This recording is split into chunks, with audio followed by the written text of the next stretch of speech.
What's happening, everybody? Welcome back to the channel. My name is Drew James with James Cycle Supply. And if you guys remember the last couple episodes, I cut out a channel, like a teardrop shape in my gas tank, and we're gonna do an epoxy pour tank. And you know, my buddy Rob, he just got finished up with the paint job, so we're gonna drive across the state over to Fort Pierce to pick it up today, and let's go check it out.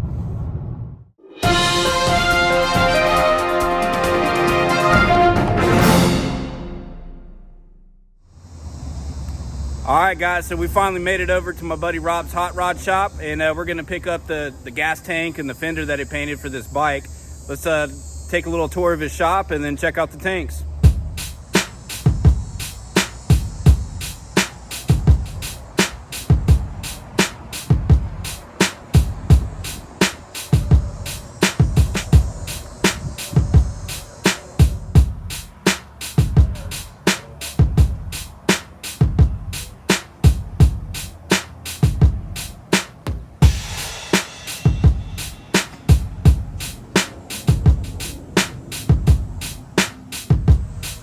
Alright guys, here's the man of the hour.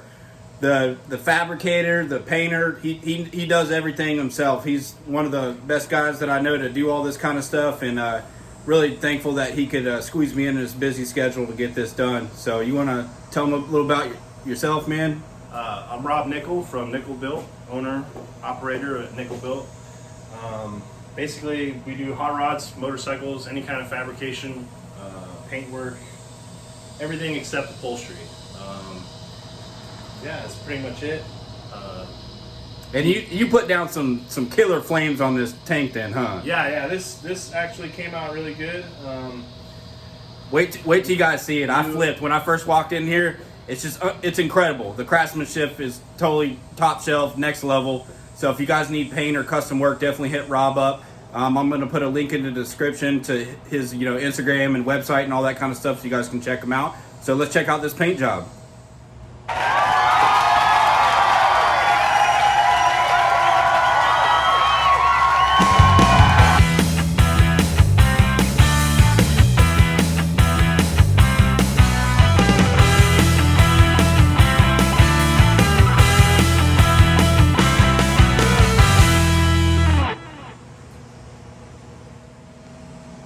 Dude, this paint job is super badass, man. I don't think anybody else could have done this but you, man. I think that you just nailed it, and I like the style of it, dude. So where do you get where did you get all the ideas to be able to do a design like this? Well, you kind of told me a little bit about what you wanted, and to keep it more of like a traditional chopper feel, but I wanted to also add in some newer stuff, and without overdoing it. And then you talked about doing the epoxy pour, which I've never done before, so this is my first one.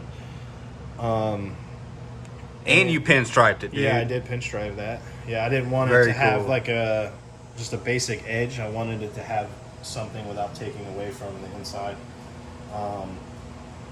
I used pretty much all Tropical Glitz stuff, Manny's stuff down in Homestead. I really enjoy their products and strongly recommend people to use their products. It's really good stuff. But I used Silver Flake that they provide from Dirty Wizard Cycles. He has his own flake line that they sell down there, so I used that. Backed up with their inner coat clear that they have down there at Tropical Glitz, with their candy apple red candy, and that's basically it. I airbrushed it all out and laid the candy, probably about 6-7 coats of clear on it. Yeah, I was getting ready to ask you that, dude, because it looks like glass, dude. Yeah. And, so it's incredible work, man. I cleared it, 4 coats of clear, and then flat sanded it and put a couple flow coats on it, and then buffed it out to where it was like nice glass, By far one of my more favorite projects because I was able to do something outside the box as far as the epoxy pour, for at least for me. I mean, I've seen it every now and again, but you don't really see bikes with that kind of type of tank on there at all. Yeah. So to do something like that and be able to pull it off with, I've been wanting. I'm impressed, man. I really am. I've been wanting to do an epoxy pour. I seen one of my buddies, Corey, Mr. Oz. He's real big on Instagram.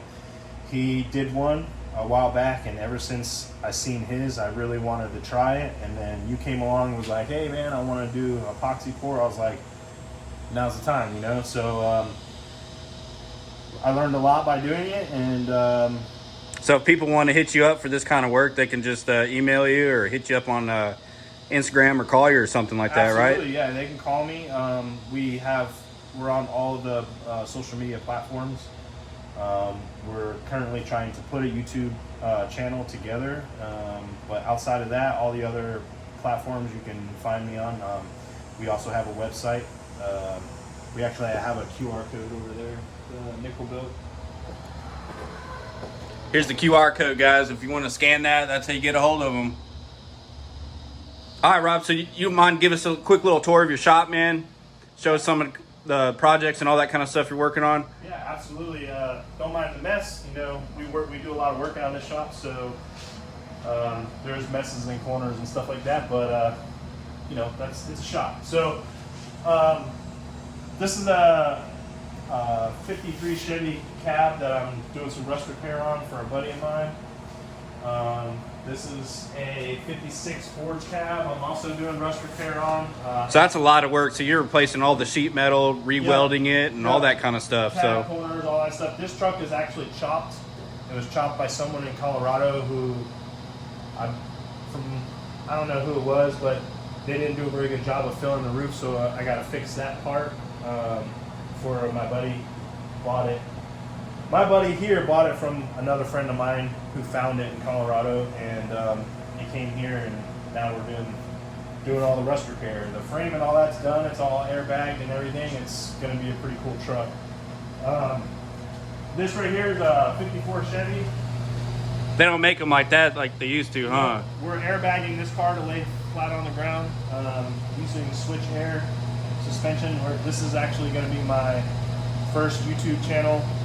Okay, so once you get that going, this will be the first episode on your channel? Yeah, we right actually on. Started filming it, and we're going to talk about how to install that and why people should buy it and all that stuff, and how to properly install it. So that's this So you got to do some serious modifications to the chassis and all that kind of stuff to be able to do all this? But someone that knows how to weld and do these things could do. Yeah, because you got the whole what's it called, the trunk cut out then, huh? Yeah, just above the axle there. Yeah. Very cool, man. You got to make room for the rear axle to go up into the car. That's right. That's where it's got to live when these things lay on the ground. Yeah, it'll be cool. So, what size wheels do you think we'll be able to tuck under the wheel well right here? We're actually going to run these 15s with Steelies. Okay. Keep it real old. Keep it gangster, you know what I mean? Yeah. Okay. He's going to get some wide white walls. This is another friend of mine, Jesse's car. He found it right here in town. It's actually a really nice car. I guess it's got some history. I think it was built in Pennsylvania. Okay. But from a hot rodder up there. But somehow it made it down here, and it's in my shop on the lift, and we're going to redo a lot of it. So that's what I currently have in this side of the shop. Cool. Yeah. Check out this 64 Impala that he's restoring right now. And man, just look at the craftsmanship on this roof.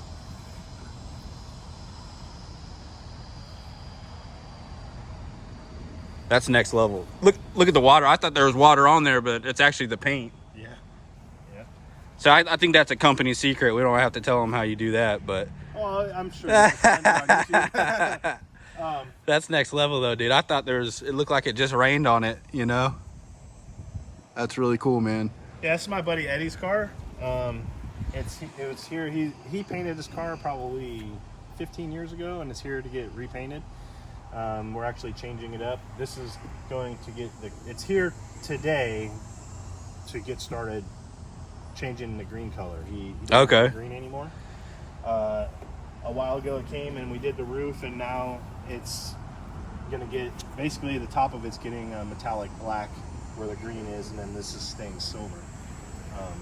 Very cool. He's owned this car for probably 30 years, so he loves it. It's kind of a family heirloom, and I appreciate him trusting me to redo it, you know? Yeah, definitely, man. Yeah. All right, guys, so we made it back. It was a long drive, and that was a 6-hour round trip to go to the East Coast and back, but totally worth it. So, you know, thanks again to Rob and for doing a great job on those tins. And man, so I've already mounted it onto the bike, and then I'll show you guys what it's been looking like, because I've been doing a couple more things and I haven't filmed. Like I put the, you know, I built the turbo kit for it, and that turned out really good. I got a couple more things I got to do, but we'll do an update on that. But I'm just gonna set the tank on there, just see what it looks like, and I'll put the fender on, and then I'll show you guys our brand new seat that we got from NS Customs here in Bradenton. She did all the upholstery, and she did a really good job on the seat too. So let's check it out.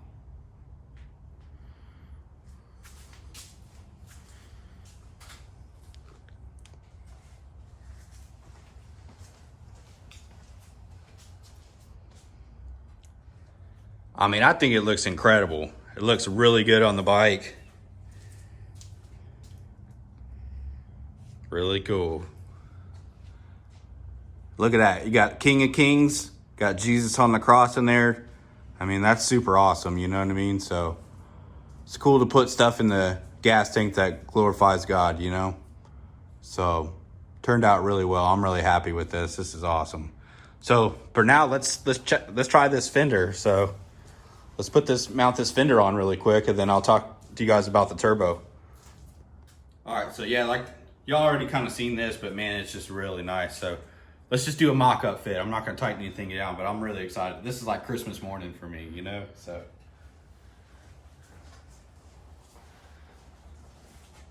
set it on there. See if I might run it through the sissy bar like this. Gotta be kind of careful.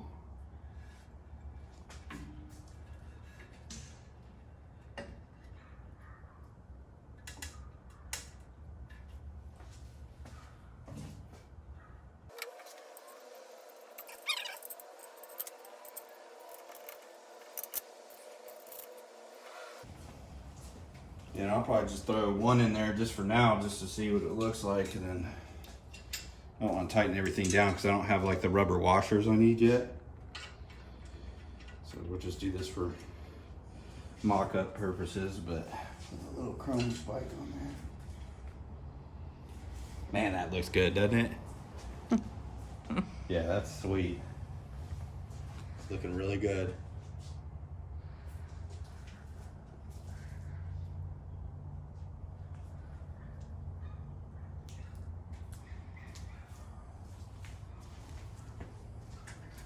Should I throw the seat on? Yeah. Yeah, you guys want to see the seat? Mm-hmm.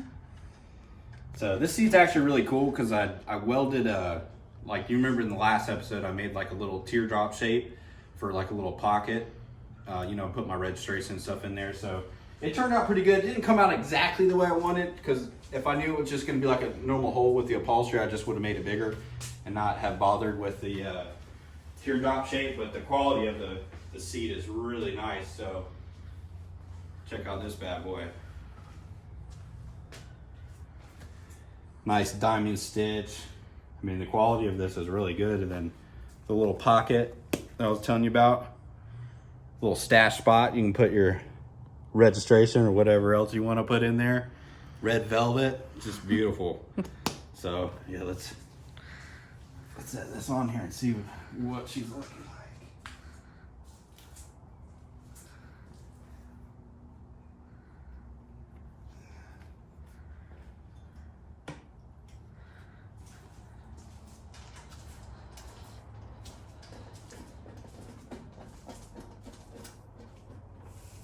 Looks good.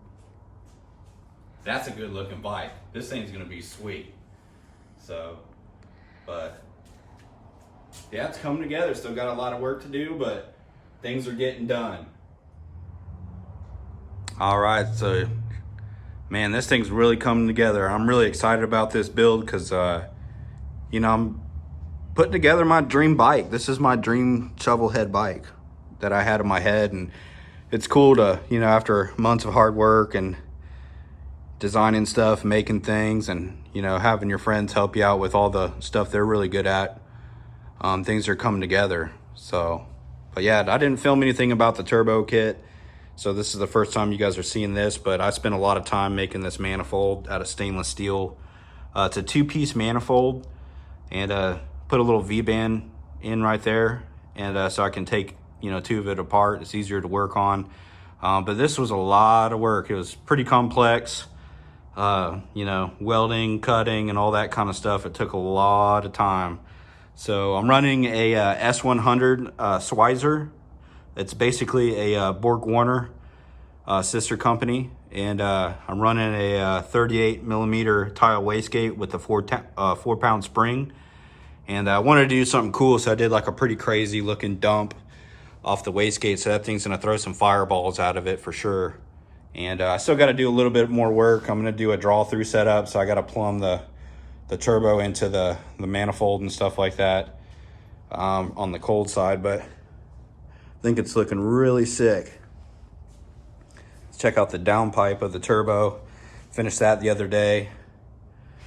Comes and kind of swoops down. It's really tight, clean, and that's what it's looking like right there.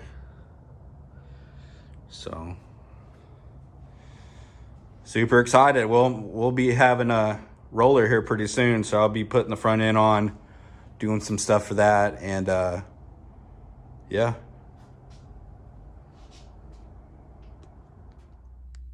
Like always, I really appreciate you guys watching. Don't forget to like and subscribe, and go to JAMESCYCLESUPPLY.com. Get yourself a hat, get yourself a t-shirt, buy some really cool chopper parts from me, and see you guys soon.